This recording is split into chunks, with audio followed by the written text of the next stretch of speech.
Alright, we're back.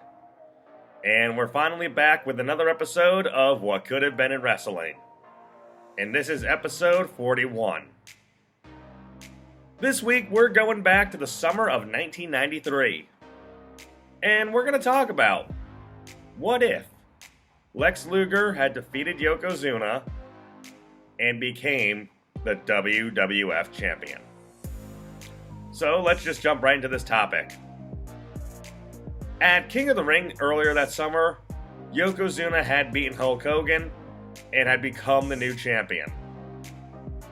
And leading into July 4th that year, Yoko and Mr. Fuji had issued the Body Slam Challenge on the USS Intrepid, and it was basically said that no one could slam the champion Yokozuna. From there, some pro athletes and other wrestlers tried and failed not being able to slam Yoko. The closest one who came to it was the guy I wanted to win when I was a kid, Kona Crush, who had momentarily picked up Yoko but couldn't complete the slam. However, when all hope was lost, from out of the sky, out of a helicopter, came a heel, Lex Luger, who just randomly decided to make a babyface turn that day. He marches through the crowd, and then he pushes Bobby Heenan away from him, and then he comes into the ring, and he wants a shot at slamming Yoko. He cuts a babyface promo, saying he'd had an itch since the King of the Ring that turned into a rash, and said there's nothing wrong with America. He said the only thing wrong with America is blood-sucking leeches like you, pointing at Mr. Fuji, and sushi and fat champions like this guy here, pointing at Yoko. From there, after dispatching a Fuji, it was on, and they had the stare down in the ring. And when Yoko charged in, he missed Lex and hit the buckle. Lex hit Yoko with the bionic forearm. And then, the body slam. And I remember they made such a big deal of it, with Vince McMahon saying that Lex Luger has restored America's pride on its 217th birthday. And from there, a big thing that came up with it was not just Lex Luger hitting the body slam, but then also having the segments on that bus, the Lex Express, where he traveled around the country trying to drum up support as a babyface. And from there, he was anointed as the number one contender for the WWF Championship. As a side note from this moment, in an interview with Chris Van Fleet, Lex Luger actually said that he was wearing cowboy boots that day and didn't think he could get underneath Yoko because he couldn't get his footing under him. And he said Yoko easily went up for him, and he said Yoko pretty much body slammed himself. So back to the topic. To build up to this match, they did do a contract signing where Lex Luger came out now as a babyface, got a good reception, and they obviously wanted to make their match official. But before things could get really intense, Jim Cornette, who had just debuted in the WWF recently, as the American spokesperson for Yokozuna, said that Mr. Fuji had put a clause in that contract and said this was going to be a mandate that he had to wear a pad over his forearm, that metal forearm that he had, and this was Lex Luger's one and only shot. And if he wins, he's the champion, but if he doesn't, he never gets another shot at the title. Luger then cuts a great babyface promo, really getting the crowd on his side, saying, "One shot is all I need. I'm just asking for one opportunity," because that's what the US is about, is opportunity. And he said, "And I am going to beat you, Yoko, and I'm going to take the WWF title and bring it back where it belongs." And he had a lot of fire in this promo, and the crowd really got behind him. They really seemed to accept Lex as the new top babyface in the company. And then, obviously, to end the segment, he got the whole crowd chanting, "USA, USA." So as we go into SummerSlam that year, Vince is really hyping it up to start, talking about how the Lex Express has now stopped at the Palace of Auburn Hills and is ready to become champion. And going into the match, Jim Cornette as well, who has a really good watch-along to their match at SummerSlam on his channel. I'll leave the link down below. He said he was positive Luger was going to win it. And when Vince told him the ending, Jim Cornette said he couldn't believe what he was hearing. More on that later. So anyone who's seen the match knows what happens. They have a slow-paced match, which is essential considering the two involved. And it ends when Yokozuna misses a charge to the corner, and Lex once again gets underneath Yoko and hits him with a body slam. That'll look better this time. Then he removes the pad off his forearm, and he hits Yoko with the forearm, but it knocks him through the ropes, and it knocks Yoko out, and Lex Luger wins the match via countout. And of course, in the WWF, the belt cannot change hands on a countout or disqualification. So they still bring out the Steiners, who were the tag champions at the time, in Tatanka, and they have him parade around Luger like he just won the belt. And they have balloons dropping, and they try to make it the big coronation for Luger. However, even as a kid at the time, even I didn't buy into it, because I was like, he didn't win the belt.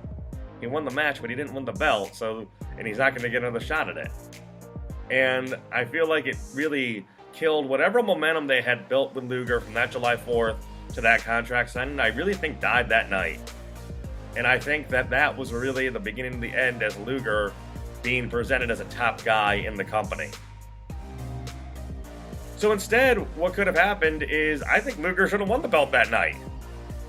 Going back to Jim Cornette, like I said, he was positive Luger was going to win the belt. And then he said when Vince told him the plan was like, Jimmy, we're going to milk the chase to WrestleMania. Jim, on his podcast when doing the watch-along, said he thought to himself, I don't think we're going to make it to WrestleMania because there's not enough milk left in this cow.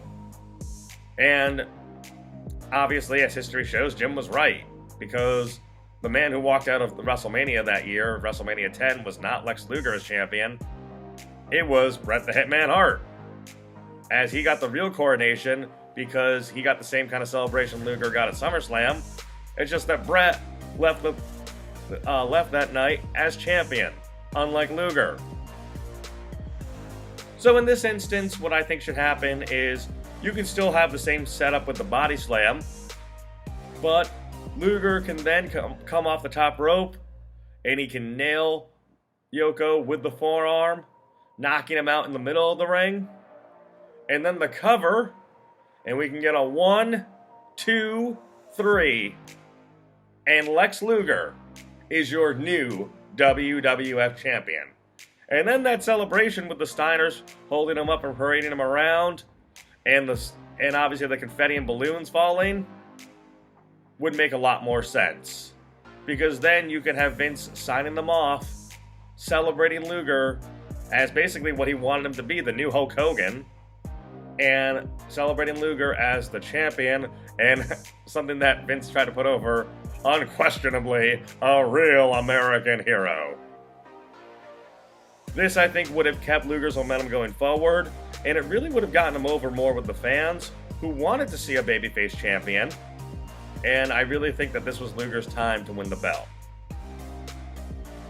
From there, on a following episode of Superstars, you could have Lex Luger announced as the new WWF champion, with Jim Cornette coming out demanding his rematch for Yokozuna, and obviously Luger being able to soak in all the adulation as the new champion. From there, post SummerSlam, I don't think they should go right into the rematch with Yoko. I think that what could happen there is you could have a number one contenders match to determine Luger's next challenger. And this can play off an angle that did happen in real life between two undefeated wrestlers, that being Tatanka and Ludwig Borga. Ludwig Borga was from Helsinki and was being pushed as a monster heel, and at SummerSlam had defeated Marty Jannetty. And in that match, they talked about his undefeated streak, and Vince McMahon had mentioned that Tatanka was undefeated as well, so this was something already that Vince was clearly planning.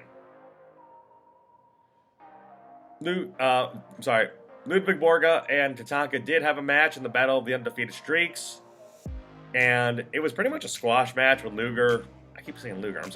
Ludwig dominating Tatanka for about 90% of the match, and no selling Tatanka's offense like a back suplex, etc. And it finally came down to when Tatanka was on the outside recovering, the ref got distracted by Yoko, and Ludwig hit him with a chair, and then rolled Tatanka back in the ring when he was unconscious, and with one finger, pinned Tatanka and ended his undefeated streak. I think you could still have that same kind of sequence happen. This time, though, in this match, it's obviously for the right to challenge Luger as the #1 contender to the WWF Championship. So to build up heat for Ludwig and to make him a credible contender, he could still win in that same squash fashion, and he can pin Tatanka again with the one finger. And you can also do the post-match beatdown of Tatanka, where Yokozuna bonsais Tatanka right on his ribs, because that's what took him out of Survivor Series. So I still think you can have that same heat-getting angle, but this time you have a real challenger for Luger's first big title defense. So you can have the new champion, Lex Luger, defending his belt on an episode maybe of Raw, because I know Survivor Series coming up was still headlined usually by 8-man tags.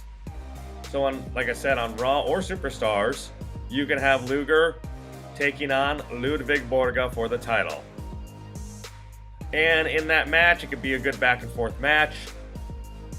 But in the end, even though there might be some moments of doubt, Luger can again hit that flying forearm, and he can pin Ludwig and give him the first loss of his career. So now, you have Ludwig Borga dispatched, but you still have the new big babyface Luger as your champion.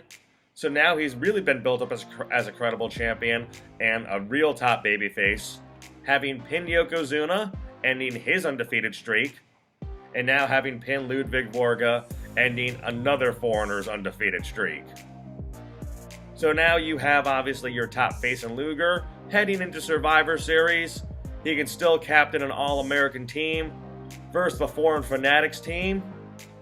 But this time, obviously, I think as someone who's much more over and someone that the fans would look to as a guy who they'd want to see as a longer-term champion. That's actually where I'll leave it, because I would actually not want to go into a rematch with Yoko, like I said, at Survivor Series. I think you could build that up maybe even prior to the Royal Rumble, if you still want to go with the casket match between The Undertaker and Yoko at the Rumble.